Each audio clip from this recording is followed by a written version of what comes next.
George Muller అనే దైవజనుడు ఒక ప్రాంతం నుంచి ఇంకో ప్రాంతానికి బయలుదేరాడు.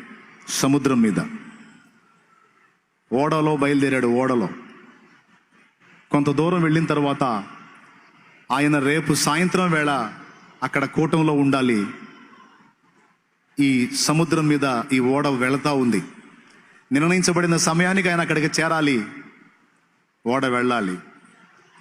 కానీ ఓడ చాలా స్లోగా వెళ్తూ ఉంది. ఓడ నావికుడు కూడా దేవుడిని ఎరిగినోడే. జార్జ్ ముల్లర్ గారు ఓడ నావికుడి దగ్గరికి వెళ్ళాడు.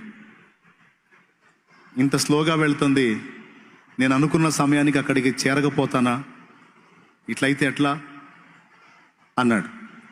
ఏం చేయమంటారు? ఒకసారి సముద్రం మీద చూడండి, మంచు దట్టంగా కమ్మేసి దారి అర్థం కాకుండా ఉంది. ఇలాంటి పరిస్థితుల్లో మెలకువగా కానీ వెళ్ళకపోతే వెళ్ళి దేని గుద్దుకుంటామో కూడా తెలియదు. కాబట్టి ఇప్పుడు జాగ్రత్తగానే వెళ్ళాలి అనే మాట ఆయన మాట్లాడతాడు. దాదాపు ఆ ఓడ ఆ విధంగా ప్రయాణం చేస్తే ఈయన 1.5-2 రోజుల్లో చేరేది కాస్త 4 రోజుల్లో చేరతాడు. అప్పుడు ఆయన అన్నాడు, ఇట్లయితే ఎట్లా, నేను వెళ్ళాలంటాడు. ఆయన వెళ్ళాలంటే నా చేతుల్లో పని అయింది అంటాడు. ఈయన సరే నీకు ప్రార్థన చేయటం వచ్చా అంటాడు. ఈయన నీకు ప్రార్థన చేయటం వచ్చా? వచ్చు, దా ప్రార్థిద్దాం దా. ఇద్దరు గదిలోకి వెళ్తారు, మోకాళ్ళు వేస్తారు. జార్జ్ ముల్లర్ గారు ప్రార్థన చేస్తాడు. కాసేపు ప్రార్థన చేస్తాడు. సుదీర్ఘ ప్రార్థన కాదు, సింపుల్గా ప్రార్థన చేస్తాడు. యేసు నామములో ఆమెన్ అంటాడు. మరి ఇద్దరు కలిసి మోకాళ్ళు వేసినప్పుడు ఒకళ్ళు ప్రార్థన చేసినాక ఇంకొక ఆయన చేయాలిగా. తర్వాత నావికుడు మొదలు పెట్టబోతాడు. అక్కర్లేదు లే అంటాడు. ప్రార్థన సార్, ప్రార్థన చేయొద్దా, మీరు చేశారు నేను చేయొద్దంటే అవసరం లేదు. అప్పుడు ఒక మాట అంటాడు ఆయన, గత 51 సంవత్సరముగా నేను ఆయనతో నడుస్తున్నాను, నేను ఆయనను ఎరుగుదును అంటాడు. 51 సంవత్సరంగా నేను ఆయనతో నడుస్తున్నాను, నేను ఆయన ఎరుగుదును. నా ప్రార్థన ఆయనకి వినబడిందని నాకు తెలుసు, నువ్వు వెళ్ళి చూడుపో అంటాడు. నిజంగా వెళ్ళి చూస్తే పొగ మనసు ఎటుదట్టు విడిపోయి నీట్గా దారి కనపడతా ఉంటుంది. ఇది రియల్గా జరిగింది.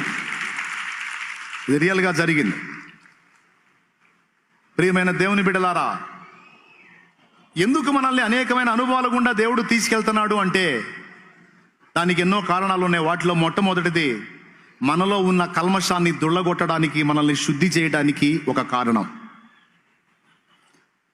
ఎందుకు మనల్ని అనేక రకాల పరిస్థితుల గుండా, ప్రతికూలతల గుండా తీసుకెళ్తున్నాడు, శ్రమల గుండా తీసుకెళ్తున్నాడు అంటే మొట్టమొదటి కారణం ఏం చెప్పాను? అవసరాన్ని బట్టి. ఏమిటి అవసరం అంటే మొట్టమొదటిది మనలో ఉన్న ఎగస్టాలనే తీసేయడానికి. సింపుల్గా చెప్పాలంటే ఏం చేయడానికి? ఎంతమంది ఒప్పుకుంటారు ఎగస్టాలు ఉన్నాయని? నేను 2 చేతులు ఎత్తుతా. డౌట్ లేదుగా, సమృద్ధిగా ఉన్నాయి. ఇప్పటికి చాలా వరకు ఎగస్టాలన్నీ కట్ అయిపోయి కొద్ది గొప్ప ఉన్నాయి. ఆ కొంచెం కూడా మొత్తం ఏం చేస్తాడు?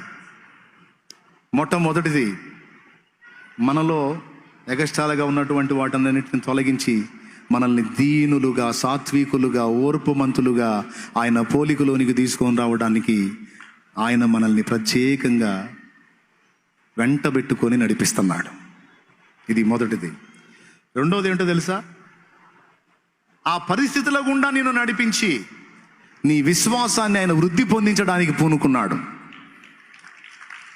నీలో విశ్వాసపు శక్తిని మేల్కొల్పడానికి పూనుకున్నాడు ప్రియులారా. లేకపోతే నీ విశ్వాసం వృద్ధి కాదు. కఠినమైన పరిస్థితులు మనకు ఏర్పడ్డప్పుడు మన విశ్వాసాన్ని ప్రదర్శించడానికి మనకు ఒక సువర్ణ అవకాశం వచ్చినట్టే.